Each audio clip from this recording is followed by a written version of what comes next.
Bonjour, alors maintenant je vais vous expliquer le développement. Alors le développement vient tout de suite après l'intro et juste avant la conclusion. Alors c'est la partie la plus longue de votre texte et donc la partie, pas la plus difficile, mais vraiment la plus importante sur laquelle vous devez passer le plus de temps. Alors, on va commencer avec le premier paragraphe. Alors la première chose à faire dans un paragraphe, c'est un intertitre. Un intertitre, c'est tout simplement un mini-titre, un peu comme celui-là ici. Alors ça, c'est un intertitre. Le grand titre, c'est texte. Ensuite, vous avez un intertitre qui s'appelle paragraphe 1. Donc, dans cet intertitre qui n'est pas du tout original, on vous apprend exactement ce qui vient après. Donc, vous savez que tout ce dont je vais parler plus tard a rapport au paragraphe 1. Alors, vous savez un peu où aller. Alors, il faut que vous en ayez un vous aussi. Détail important, on ne met jamais de majuscule dans un titre ou un intertitre. Comme vous voyez, texte critique. La première lettre est en majuscule parce que c'est le début de la phrase, mais pas le deuxième, contrairement à l'anglais. Alors, on ne met pas d'intertitre. Paragraphe 1, alors si j'avais écrit 1 comme ça, pas de majuscule. Alors, vous voyez ce que je veux dire. Très important, ce sont des fautes de ponctuation. Alors, l'intertitre doit être quelque chose d'intéressant. Alors, comme c'est écrit ici, ça doit attirer l'attention, mais ça doit parler de l'aspect. Alors, ce serait une faute si j'écris paragraphe 1 et que je vous explique quelque chose qui a rapport au paragraphe 2 ou à l'intro. Je n'ai pas le droit de faire ça. Il faut respecter l'intertitre que je vous donne. Et la meilleure chose serait qu'il soit original. Alors, si par exemple, on continue avec le texte dans le document de Madame Choquette, donc le sujet qu'elle avait choisi sur le film, on pourrait avoir un intertitre comme « Ces petits êtres sympathiques ». Et là, on sait qu'on va parler à quel point ces êtres sont sympathiques et on va décrire les personnages. Alors, ça justifie pourquoi j'ai aimé ce film. J'ai aimé ce film à cause des petits êtres sympathiques. Et là, je vais vous parler d'eux plus tard. Alors ça, c'est un bon intertitre. Si moi, je vais faire une critique sur la classe de français, est-ce que j'aime ou non ma classe de français en secondaire 2?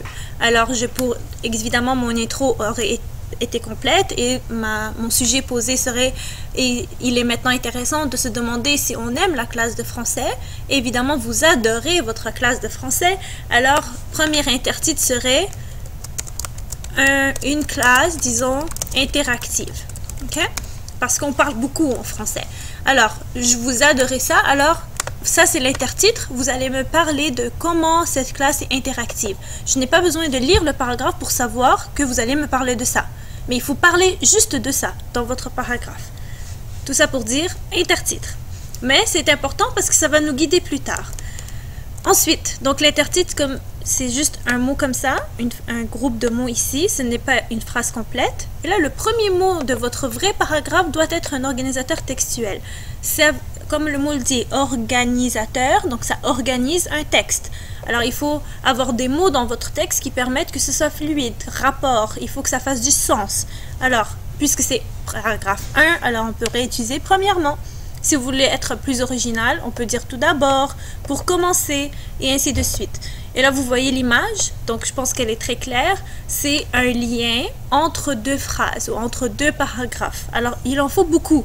Le plus vous en avez, le plus vos profs sont heureux et le plus votre texte est cohérent et on sent que c'est logique et vous avez pensé à ce que vous dites. Après le premier paragraphe, après l'organisateur textuel, donc le premier, comme ici par exemple c'est en premier lieu, on a ce qu'on appelle une phrase vedette. Ce qui veut dire une phrase qui va m'expliquer de manière intéressante mon aspect. Il ne faut pas qu'elle soit longue, le plus court le mieux, mais en une seule phrase, je sais de quoi je vais parler sans l'expliquer. Alors, par exemple, encore pour critiquer le film, on dit en premier lieu, ce film met en scène une animation et des images de très bonne qualité. Alors, je sais que tu as aimé ce film et je sais que tu vas me parler de l'animation et des images. Et là, on met un adjectif de bonne qualité juste pour ajouter de la beauté à cette phrase et pour dire pourquoi tu l'as aimé, parce que l'animation et les images sont de bonne qualité. Et ensuite, tu vas m'expliquer et me justifier ton point. Mais avant de justifier, tu dois me dire de quoi tu vas parler. Alors, en premier lieu, donc un organisateur, premièrement, en premier lieu, tout d'abord, pour commencer, ce film, ou j'ai aimé ce film, parce qu'il met en scène une animation et des images de très bonne qualité. Si on fait sur l'exemple de la classe de français, ce serait premièrement, et là, évidemment, on parlait de la classe interactive, alors il faudrait la garder. Ok, mon ordi est sur anglais. Je m'excuse. déteste les mots en rouge, alors il faut changer ça. Alors, premièrement, cette classe n'est jamais ennuyante. Alors, je sais, grâce à ma première phrase vedette, que je vais parler de la classe qui n'est jamais ennuyante. Alors, je comprends que tu as aimé, puisque tu dis elle n'est jamais ennuyante. Et en même temps, j'ai hâte de savoir pourquoi tu dis ça. Et là, avec l'intertitre interactif, je fais un lien. Et là, je comprends que tu interagis beaucoup en classe. Alors, c'est pour ça qu'elle n'est jamais ennuyante. Mais vous voyez, juste grâce à une seule phrase. Ça s'appelle une phrase vedette. Et elle est toute courte, ce n'est pas un problème. Ensuite, arrive la partie la plus compliquée et la plus complète, mais là vous allez vraiment pouvoir vous exprimer. Alors tu vas justifier. Donc dans la page 20 de votre cahier, vous avez des exemples de justification de procédés. Alors citation, comparaison, définition, exemple. Citation, c'est quand tu cites, donc quand tu dis le directeur a dit que ou mon ami a dit que, tu cites quelqu'un. La comparaison, c'est quand tu es en train de comparer A ressemble à B, A est comme B. Alors, tu compares deux choses. Définition, tu définis un mot difficile ou un concept. Et un exemple, tu donnes des exemples de ce que tu connais ou de ce que tu as vécu. Alors, ce sont les 4 procédés qu'on vous offre. Le but de ces procédés, c'est de les utiliser pour me dire pourquoi. Alors, j'ai adoré ce film parce que il y avait beaucoup de blagues et de comédie et moi j'adore rire. Alors voici un exemple. Et ensuite je donne par exemple le petit personnage a dit que, et là je donne un exemple d'une blague que j'ai bien aimée. Ou je peux faire une citation. Je dis quand le personnage a dit 2 points, alors pour faire une citation, on dit le personnage, évidemment ce serait meilleur d'avoir le nom du personnage, a dit 2 points guillemets françaises. Et là, je dis ce qu'il a dit, je recopie exactement ce qu'il a dit et je referme mes guillemets. Alors ça, c'est une citation. Si elle est pertinente à ma justification, je la mets. Mais si c'est inutile, je n'en veux pas. Okay? La plus facile, c'est l'exemple, mais vous pouvez changer. Comparaison, c'est très facile aussi, c'est très beau. Alors, on va lire ici l'exemple de justification. J'ai vraiment apprécié l'univers des petits êtres imaginaires de ce film qui nous donnait vraiment l'envie de rire et de sourire. Alors ça ici, ça t'explique, ça te justifie pourquoi tu as aimé, parce que tu as aimé l'univers des petits êtres imaginaires. Et pourquoi eux en particulier, parce qu'ils te donnent l'envie de rire et de sourire. Et là, pour montrer ton point et pour pas montrer que tu parles juste pour parler, parce que c'est logique, tu dis par exemple, lorsque l'on découvre la ville de plastique dans laquelle évoluent les personnages du film, tous les habitants possèdent une maison similaire et une voiture de plus en plus grosse d'un personnage à l'autre, ce qui n'est pas très loin de notre réalité. Alors, elle donne un exemple, tout ça c'est un exemple de pourquoi ces petits êtres imaginaires de ce film te donnent l'envie de rire et de sourire. Alors, c'est un exemple pertinent qui montre vraiment pourquoi ça rapporte. Et il faut que ça ait rapport, sinon c'est un texte qui n'est pas cohérent. On ne va pas passer au paragraphe 2, mais sachez qu'il y a encore un exemple d'un autre aspect. Pour votre examen, vous allez juste avoir à faire un seul paragraphe, donc une seule justification. Alors, avant de passer à autre chose, j'aimerais qu'on écrive ensemble un autre paragraphe de justification. Alors, nous avions dit, premièrement, la classe de français n'est jamais ennuyante. Et on avait mis un intertitre juste là. Alors, on avait dit une classe interactive.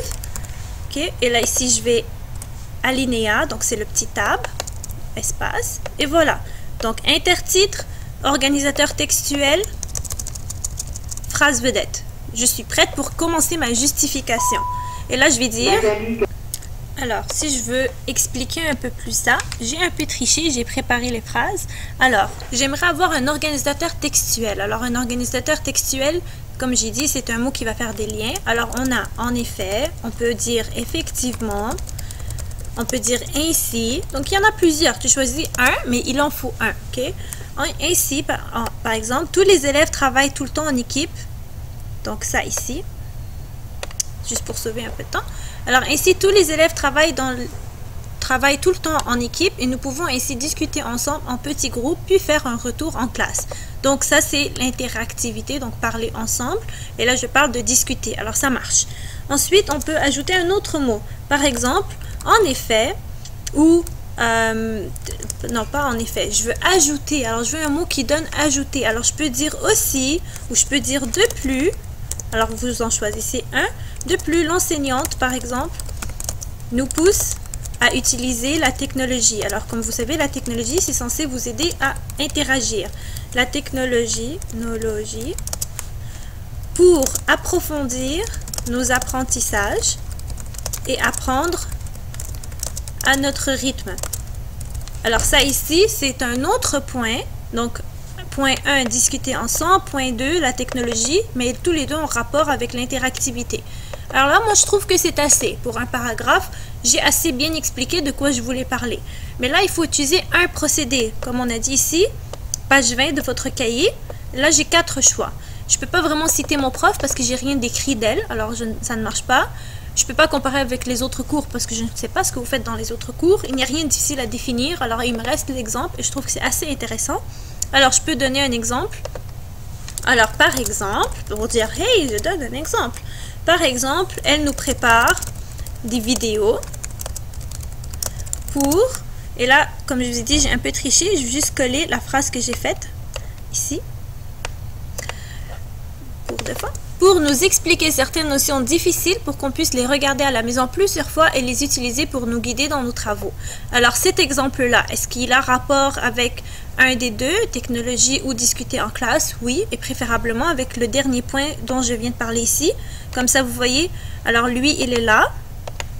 Et tout de suite après, j'ai l'exemple qui a rapport avec ça. Alors, c'est très proche, donc c'est fluide. Et ici, j'ai ma... Donc, regardez, ici, j'ai un organisateur textuel. C'est pas cette couleur que je veux. Juste pour vous montrer les organisateurs textuels. Ici, j'en ai un autre là. Alors, ça fait 2. Et j'en ai un autre là. Ça fait 3. Et ensuite, j'en ai un autre là. Ça fait 4. Et là, regardez comme c'est beau. Le plus d'organisateurs textuels tu as, le mieux ton texte est organisé. Et là, il faut réfléchir. Est-ce que ça a rapport? Oui. Et là, le deuxième paragraphe, ben, ça sera deuxièmement... Et là, tu continues. Mais pour votre travail, vous n'en avez pas besoin. Vous faites juste un seul paragraphe.